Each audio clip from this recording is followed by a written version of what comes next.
appreciation. Write an appreciation journal. Every day, write 3 things you appreciate. But why?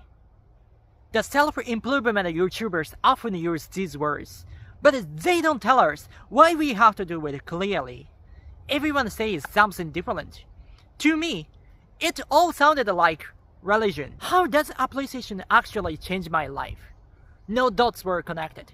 So I tested on myself. What's going on if I stop appreciation? And it took 2 years until I finally understand the meaning of it through failure. Not some vague reason. A real one I learned through pain. And here's the strange part. The same lesson was hidden inside my English study. I wanted to leave Japan. I wanted to see the world. But every time I talked to a foreigner, self-reflection started in my head again. Not enough yet. My English still isn't good enough. And I hated myself again. But here's the thing. I could speak a little. Some of it worked. I just couldn't see it. It means I couldn't appreciate what I already had. So I stayed in small room, leveling up forever. That was me 5 years ago. Hey, I'm Yusha Sato. Today I want to talk about appreciation. I started an appreciation journal 2 years ago, but it was empty. Just a habit. I never really knew why I was doing it. What happens if I stop? Then pain taught me the answer, and I want to share it. Watch this to the end, and you will get it. The real practical power of appreciation. And if you can't speak English, you will see the real reason. It's not that you don't work hard. It's your mind. I made this video hoping your English will improve. This video is also your listening practice. So please follow me to the end. Let me give you the answer first.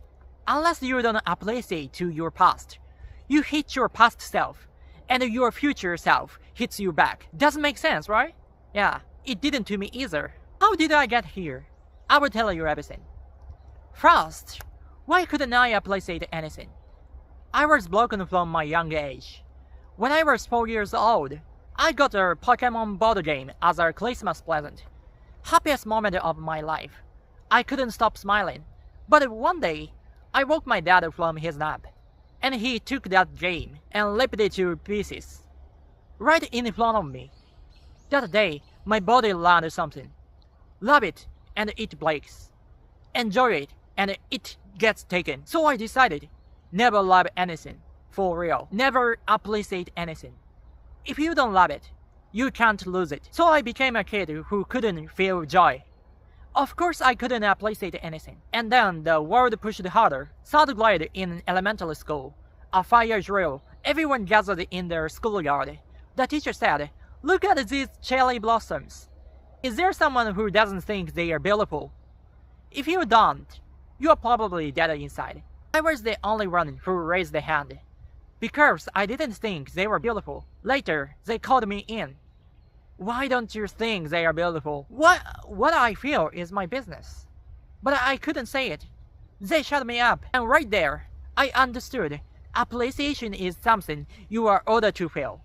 Fake it, even if you feel nothing. From that day, appreciation became something disgusting to me. A kid who couldn't appreciate anything. But there was one thing that made me feel worse something. Clothes. A self-improvement camp. Clothes made me over. Wow, amazing. 6 months in the Philippines. English all day, IELTS 6.5. Wow, amazing. Australia, I made money online. Wow, amazing. But the truth, I only felt allowed to exist when people praised me. No growth, no value. Without their improvement, you are nothing. Everyone wanted me to grow as fast as I could, but that was just a show. I couldn't grow such a high speed. I couldn't make that show myself, but everyone expected to that growth in the drama. Of course, I was happy to cheer, but that hope was also violence. Give them what they want. The views go up. Don't, and they clash. I could see their faces in the numbers. I just didn't want to let them down. And slowly, the camera moved inside me. So I couldn't stop because I was scared. And somewhere along the way, I believed it. New place equals success.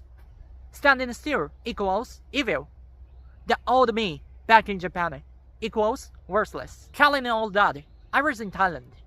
Things were going okay. At night market, I sat behind a food stall eating. I watched the workers there. And suddenly I remembered, oh, I used to make udon like this in Japan. At Marugame, worked to the bone, and I thought, why was I ever doing something so pathetic? That time made me who I am. I didn't think like that even a second. Just a waste, a past I wanted to delete. Right then, I was punching myself, punching my past self, and I didn't even know it. Sometimes later, my life stopped working. I tried and tried, nothing moved. I didn't know why. Then I found a YouTuber whose name is Uchida. He said, if you want a success, write in a notebook advantages and disadvantages about the success. Ask back and forth. Your real feeling will come out. I tried it, and the bad side came first. In my notebook, it says, all my hard work becomes meaningless. If billions come to me easily, instead of joy, I'd feel, then what was all that work for? At the end, I wrote, I don't want to deny my past, including my current situation. I didn't understand it. So that night, my mom, a fortune teller, pulled the cards for me. A door is about to open. Success is coming. That card came up twice in a row. As I listened to her, it slowly came into view. I had been denying my past. My whole life, past equals evil. So if I succeeded and stood in the future, the current version of me would become the one denied. But that night, I still couldn't swallow it. I went to bed. The next morning, my body wouldn't move. Half asleep, I kept thinking, what does it mean to hit your past? And then I saw it. Inside me, past and future weren't connected. Past me was past me. Future me was total stranger. As long as I look down on my past and punch it, my future self looks down on this me and he punches me too. You are worthless. There's no reason for you to live. He punched me. Stop it. I'm trying so hard. I'm in so much pain. Why? Why do you punch me? Please, just accept me. Before I knew it, I was crying. And there, everything connected.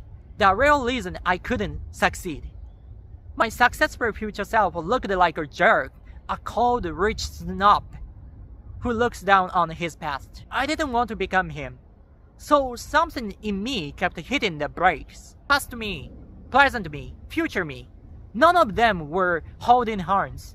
They were strangers, fighting. No way I could succeed like that. And finally, I understood what appreciation really means. Appreciation is taking your past self's hand again. Because you existed, I exist now. Making the broken pieces one person again. Hit your past now, and your future hits you. Hold your past hand now, and your future holds yours. So, hit your past self, and your future self hits you back. Appreciate what you have now. Focus on what you have. A brain hunting on what's missing finds only what's missing. Not enough. Still not enough. That's all you see. You panic, you spin, and the missing glows. A brain that looks at what you have starts finding it. I can do this. I have that too. Appreciation is the first step. Look at what you have. Teach your brain, I already have enough. And things start to move. And when I saw this, I remembered the exact same thing was happening in my English. Think back. You are talking to a foreigner. They don't get you. You can't catch their words.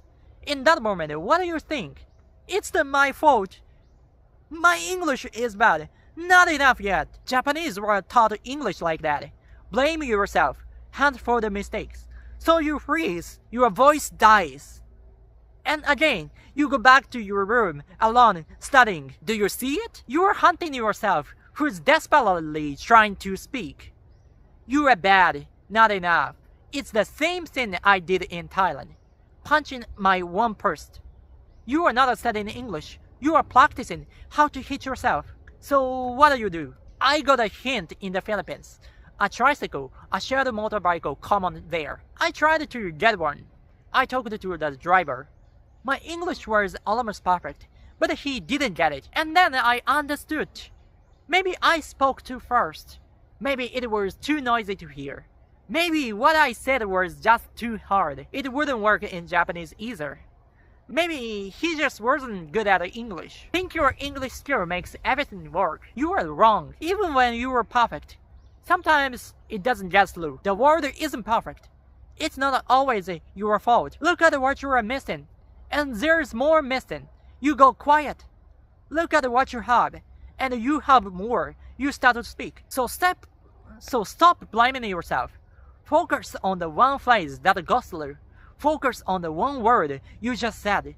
Look at what you have and speak. Forgive that you are working on it desperately. Just feel it. I'm speaking English, and it's fun. The conversation is fun. Put your focus right there. When I was in Australia, I got kicked out of the share house. The owner Shannon was awful. Another woman moved in the same day, Caroline. She left on day one, and luckily for me, she let me stay at her place for a while. I still remember how fun that life was.